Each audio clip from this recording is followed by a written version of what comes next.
As the Kremlin sought to re-establish strategic depth across the southern axis of occupied Ukraine, a decision was made to revive a defunct military asset from Soviet doctrine, the armored train. Framed as both a logistical innovation and a psychological instrument, these railbound convoys were presented as symbols of indestructible momentum, combining transport capability with mobile firepower under layers of steel shielding. The official narrative positioned the trains not merely as supply platforms, but as icons of imperial endurance, machines impervious to attack, capable of operating through contested zones where conventional road-based convoys had suffered repeated attrition.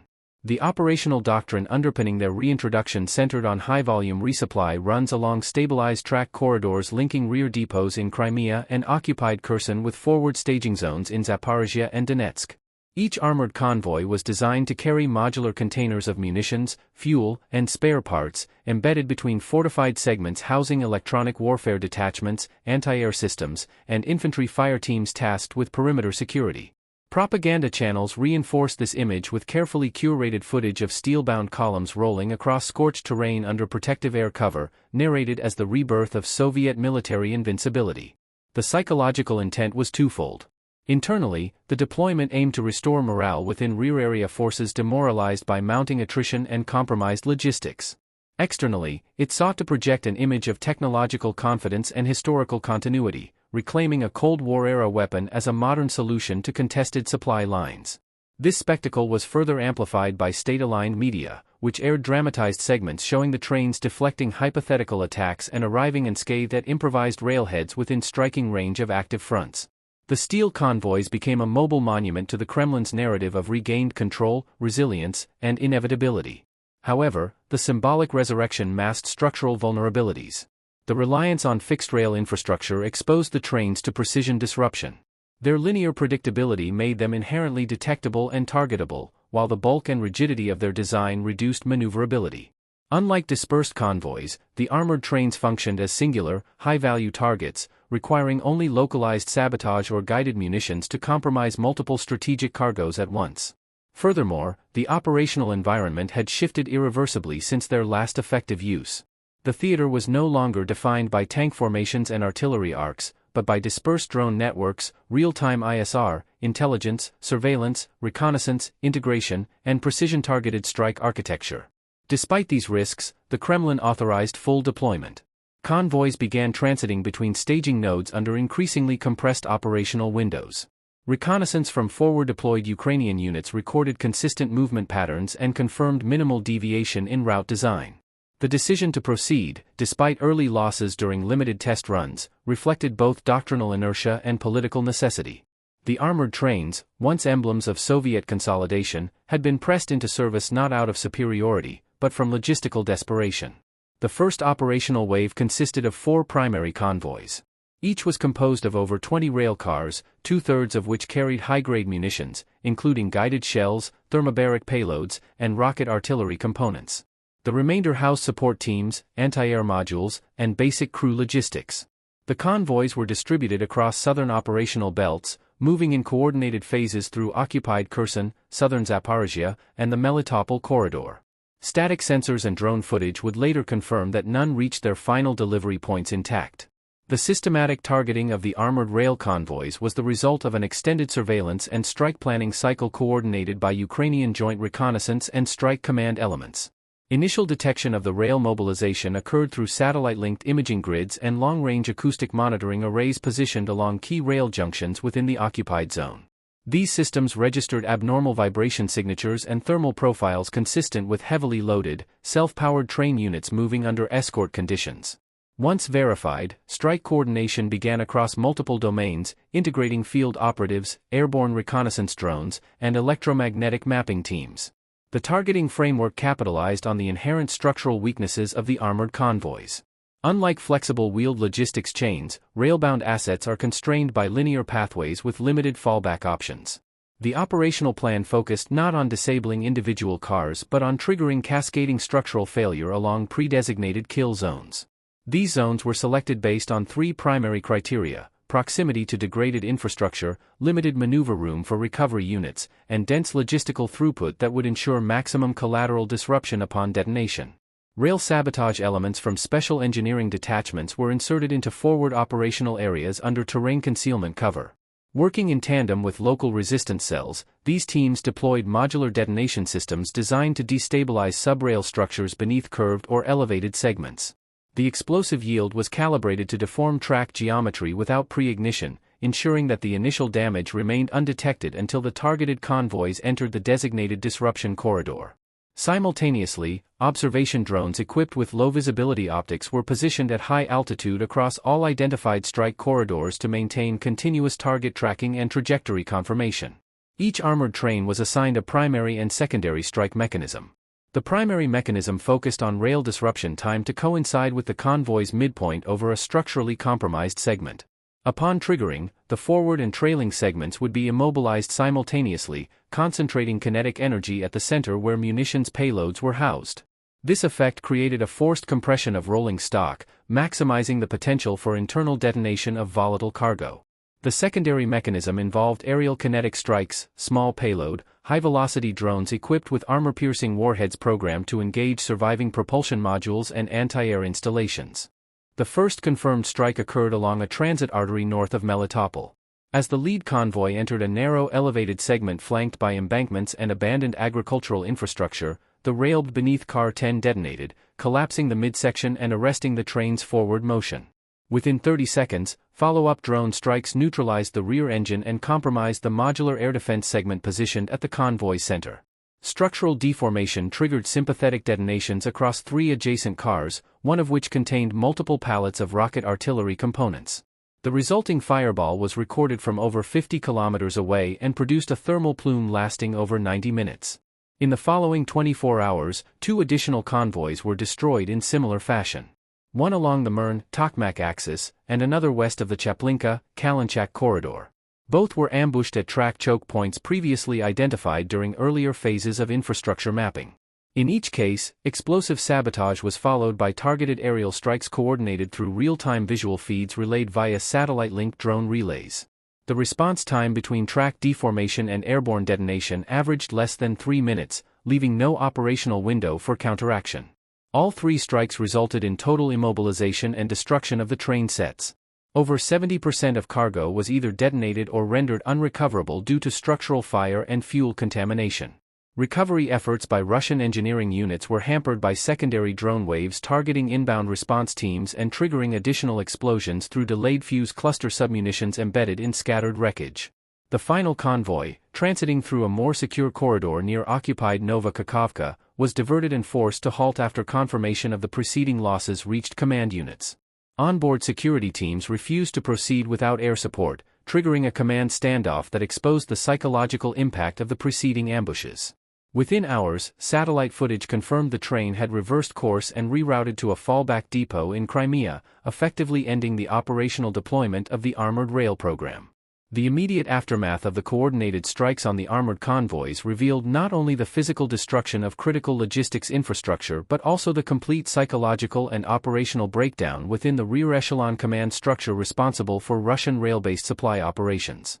Field assessments conducted via satellite observation, intercepted ground transmissions, and local reconnaissance confirmed the total loss of at least 3 fully loaded armored trains, with cumulative destruction extending over multiple kilometers of rail infrastructure.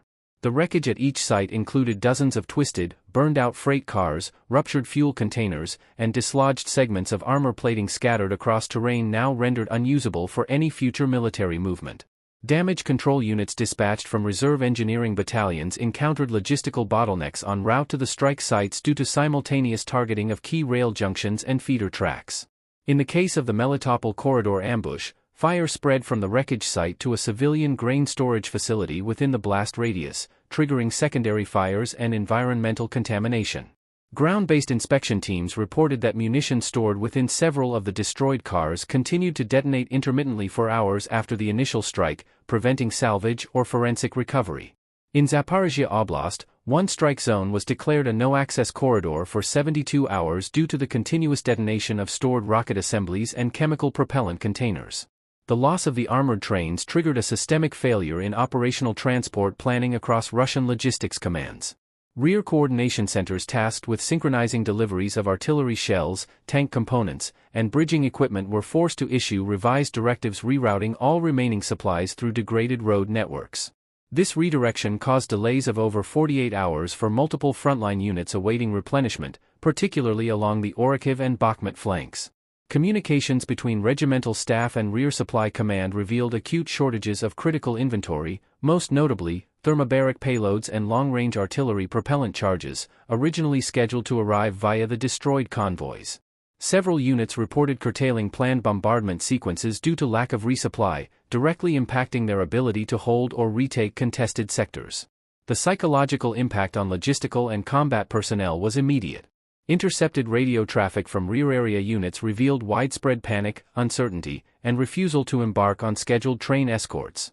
In at least 4 separate instances, security detachments assigned to accompany subsequent convoys submitted mass refusal statements, citing inadequate air defense and lack of operational intelligence. At a depot near Dzhankoy, a group of military rail technicians reportedly disabled 2 locomotives by sabotaging electrical relay systems to prevent their assignment to armored train duties. The incident, confirmed through post-incident command logs, resulted in administrative charges against the entire technical shift and forced the closure of the station for internal investigation. Morale degradation spread rapidly throughout the military rail service hierarchy. Officers tasked with managing armored convoy traffic were reassigned or placed under investigation for logistical negligence, despite the absence of alternative defensive measures that could have prevented precision drone and sabotage strikes. Several mid-level officers resigned or submitted psychiatric deferments to avoid further participation in operations involving rail transit through contested zones. Reports from the Southern Military District's Transport Command noted a significant increase in medical exemptions and absenteeism among technical personnel, further reducing throughput capacity. Compounding the disruption, local populations along rail corridors began interfering with recovery operations. Civilian resistance groups in occupied territories, informed through local intelligence networks and real-time drone observation, established perimeter denial zones around wreckage sites. These groups used improvised barriers, targeted sniper fire, and hit-and-run attacks to prevent Russian engineers from accessing the destroyed trains. In one instance, near Palahi, an armored recovery vehicle was immobilized by an anti-tank mine laid on the approach track hours after the initial strike, resulting in multiple casualties and withdrawal of the team. The collapse of the armored rail campaign exposed the underlying incompatibility of Soviet-era logistics paradigms with the technological realities of a drone-saturated, precision-targeted battle space. The very attributes that once gave armored trains strategic value, mass capacity, protected movement, linear predictability, had become their vulnerabilities. Ukraine's ability to exploit those vulnerabilities with layered, adaptive tactics shattered the perception of invincibility that Russian propaganda had attempted to construct. The armored trains, once elevated as symbols of restored imperial strength, were reduced to burning monuments of logistical failure. The destruction of the armored train convoys reverberated far beyond the immediate loss of equipment and supply chains. It marked the intersection of strategic overreach, doctrinal inertia, and the failure of symbolic warfare as a substitute for operational effectiveness. What had been publicly promoted by the Kremlin as a revival of Soviet-era strength, steel-clad convoys projecting power through occupied territory, was now broadcast globally as a demonstration of obsolescence, helplessness, and strategic confusion. In internal defense planning documents recovered and analyzed by Ukrainian intelligence services, the armored rail program had been identified as a cornerstone of the Kremlin's renewed rear logistics doctrine. It was designed not only to resupply hard-to-reach forward positions but to psychologically overwrite the degradation of morale following the attritional collapse of multiple motorized brigades in the prior quarter. By reintroducing armored trains, Moscow intended to reassert narrative control, to reforge the myth of Soviet invincibility in metallic form, to impose continuity where battlefield data showed rupture, and to stabilize occupied zones through visibility of strength. The logic of spectacle was elevated over survivability. However, the battlefield had transformed. Warfare in southern Ukraine was no longer shaped by armored columns, static supply depots, or railway artillery. It was defined by real-time targeting, small unit sabotage, drone intelligence, and distributed firepower. The deployment of armored trains into this environment was not an innovation, it was regression. Their steel casings, designed to resist partisans and conventional bombardment in the 20th century, offered no protection against precision-guided munitions delivered from silent altitude or saboteurs exploiting weak points in neglected rail corridors. Within Russian military circles, the immediate consequence was operational paralysis in transit planning. Rail logistics officers, already depleted by months of attritional pressure and internal audits, now refused to authorize future long-haul armored train movements through contested zones. Attempts to revive the program using shorter routes under heavy guard were blocked by engineering assessments citing track instability, sabotage probability, and lack of route redundancy. Parallel efforts to shift supplies back to road-based convoys resulted in traffic compression along the Melitopol-Berdyansk axis, creating static targets vulnerable to the same drone platforms that had rendered the trains inoperable. In military academies and planning departments, the armored train losses triggered doctrinal rupture. Internal papers circulated within the General Staff warned against further reliance on legacy Soviet systems for 21st-century combat theaters. These documents, while classified, reportedly identified systemic failure in vertical logistics, acknowledged the loss of deterrence credibility, and called for immediate transition to modular, adaptive, and low-visibility supply frameworks. However, institutional momentum and political pressure blocked the withdrawal of remaining armored train assets still stationed in Crimea and southern Donetsk. The steel convoys remained in depots, unused, heavily guarded, and politically untouchable. The symbolic damage was compounded by the visibility of the disaster. Satellite imagery published in global media outlets displayed the charred remains of entire convoys, their protective armor peeled open by internal detonations, with cargo strewn across cratered tracks. Drone footage released by Ukrainian defense channels showed long, skeletal trains engulfed in smoke, surrounded by detonated rails and abandoned engineering equipment. The images resonated globally, symbols of resurrection reduced to ruin, instruments of nostalgia turned into relics of failure. Inside Russia, despite official censorship, images filtered through encrypted communication networks and private channels. For segments of the population already disillusioned by prolonged war, the sight of destroyed armored trains, machines associated with Soviet pride, World War II victories, and historic military parades, did not inspire resolve. It reinforced futility. Propaganda that once equated steel with sovereignty now faced a population witnessing its incineration in real time. On the Ukrainian side, the operation represented not only a tactical success but a psychological one.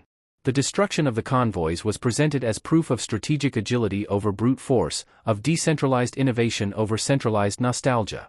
Political statements issued by Ukrainian officials emphasized the technological inversion: drones versus steel, data versus doctrine, speed versus mass. The armored train was no longer a machine of war, it was an artifact, its presence on the battlefield a sign not of strength, but of strategic anachronism.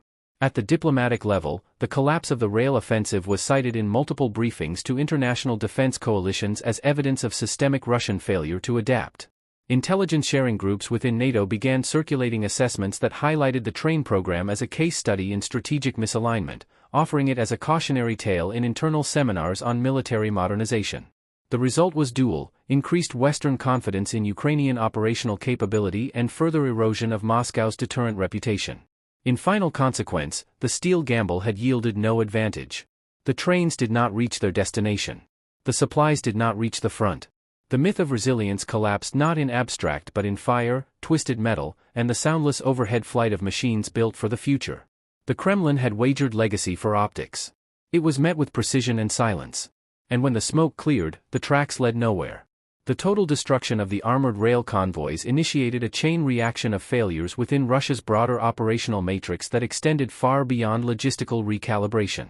With the symbolic center of the Kremlin's steel revival reduced to smoldering debris, what followed was the erosion of military confidence, the breakdown of intra-agency coordination, and the visible unmasking of a doctrine incapable of sustaining itself under modern combat conditions. The Armored Train Initiative, conceived as both tactical instrument and psychological beacon, now stood as a testament to the widening gap between declared power and realized capability. Within the General Staff, the failure triggered a wave of unacknowledged panic. Staff-level memoranda began circulating with revised assumptions about rear area security and a redefinition of safe transit zones across all occupied territories. The collapse of the armored train corridor forced immediate cessation of further railbound logistics between Crimea and the central Donbass sector. High Command, previously reliant on the perceived invulnerability of the rail system, was now compelled to reroute all strategic material through exposed secondary road networks, incurring greater delays, fuel demands, and vulnerability to interdiction. Ukrainian forces capitalized instantly, drone surveillance was redirected toward these emergent choke points, where improvised strikes and coordinated sabotage escalated with each passing day. The strategic gamble's failure radiated into allied and adversarial analysis alike. Russian field commanders, already suffering under logistical pressure and low personnel rotation, interpreted the event as confirmation of strategic abandonment. Reports from multiple sectors indicated a measurable increase in localized improvisation, units bypassing established supply channels, relying on seized or scavenged material, and ignoring theater-level movement orders in favor of regional autonomy. These behaviors, though unofficial, were tolerated by overburdened command layers unable to reassert discipline amid structural disruption. The collapse of the armored train project thus served as a trigger for operational decentralization not by design, but by desperation. Parallel to the military impact, the political dimension of the failure deepened the regime's internal crisis. The steel convoys had been publicly framed not merely as transport assets but as ideological vessels. Their destruction was not simply a loss of hardware, but of narrative capital. Kremlin media organs, which had only weeks earlier broadcast stylized footage of the trains with ceremonial music and archival Soviet overlays, entered immediate blackout. There were no follow-up reports. No explanations. No revisions. Instead, the incident vanished from the state information space, its absence speaking louder than any coverage could have. Inside the Ministry of Defense, accountability mechanisms quietly activated. Internal investigations were launched, not into the loss itself, but into the failure to anticipate its inevitability. Planners, engineers, and security personnel were rotated out of sensitive positions, while project files related to rail-based logistics were sealed under national security directives. The armored train program, once paraded as a return to strategic elegance, was now classified as a closed technical anomaly. No new orders were issued. No replacements discussed. The steel had failed, and the illusion could not survive its combustion. At a psychological level, the fallout reshaped frontline behavior.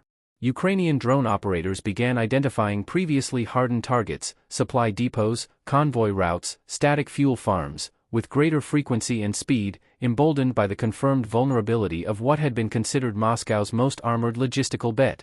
Russian rear-area units, aware that the most fortified platforms had been neutralized in minutes, began refusing to accompany high-value targets without direct overhead cover, an asset already overextended and insufficiently distributed. What followed was a cascading slowdown of all heavy resupply traffic, which in turn reduced frontline artillery usage and stalled multiple planned advances across the Zaporizhia and Donetsk sectors. This breakdown bled into external geopolitical interpretation. Analysts across NATO, the EU, and regional intelligence cells recalibrated their strategic forecasts regarding Russian capacity for sustained mechanized warfare. The armored train fiasco was adopted into internal wargame modeling as a textbook example of legacy system failure in an asymmetric threat environment. Defense briefings in Allied capitals cited the incident to justify increased military assistance to Ukraine and advocated for a shift in doctrine toward drone-dominant interdiction strategies.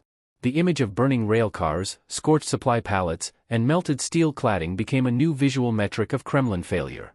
Within Russia itself, the symbolic cost outstripped even the operational losses. Armored trains had long held cultural weight, not merely as military tools, but as relics of state-building mythos, the vehicles of victory, parades, revolution. Their reintroduction had been framed as the restoration of continuity, of control, of destiny. Their destruction on foreign soil, under precise fire from lighter, faster, newer systems, inverted that myth. No ceremony followed. No flags were retrieved. No names read aloud. What remained was ruin on rails, carcasses of machinery frozen on tracks warped by heat and pressure, their mission aborted, their meaning erased.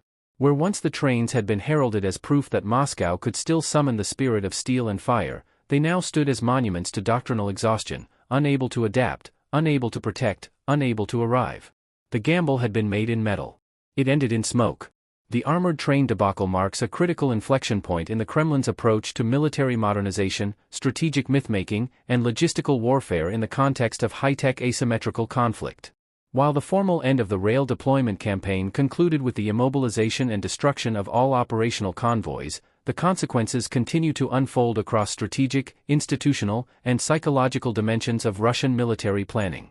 The attempt to convert a legacy platform into a forward-looking logistics solution, without adaptation to a radically changed battlefield environment, has crystallized as a definitive failure of vertical doctrine in the 21st century.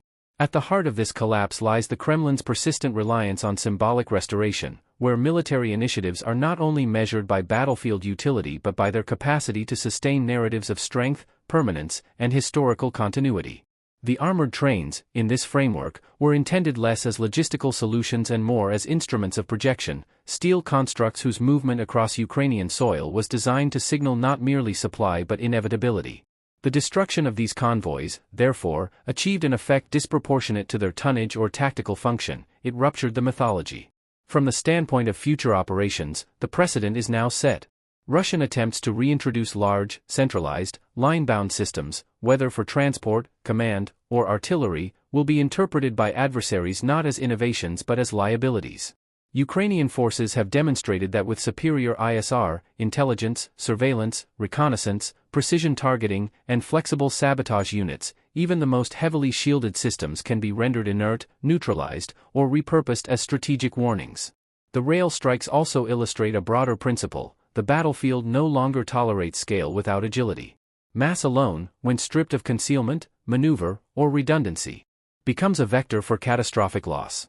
The armored train, in its final form, became not a carrier of force, but a linear concentration of vulnerabilities, thermally visible, path predictable, and structurally doomed in any environment saturated with drones, sensors, and decentralized strike teams. Its deployment was not merely a tactical error but a public rehearsal of operational obsolescence. Within the Russian command structure, no formal lessons from the armored train campaign have been published. Silence surrounds the project. Personnel linked to its logistics, planning, or protection have been rotated, reassigned, or removed from public documentation. State media has deleted previously published segments lauding the steel convoys. Railway security protocols have been revised in secret. No new trains have moved. But the battlefield remembers. Satellite imagery of scorched trackbeds remains archived in multiple Allied intelligence repositories. Drone videos of fragmented steel shells circulate among tactical units as case studies. And for the broader international military community, the armored train failure has already entered the institutional lexicon as shorthand for strategic misalignment, a warning against the use of past symbols to fight future wars. What began as a theatrical assertion of power ended as a publicly documented collapse. In the age of autonomy, speed, and satellite-fed precision, the train did not arrive. And in not arriving, it carried not weapons, not supplies, but the last car of an empire's illusion.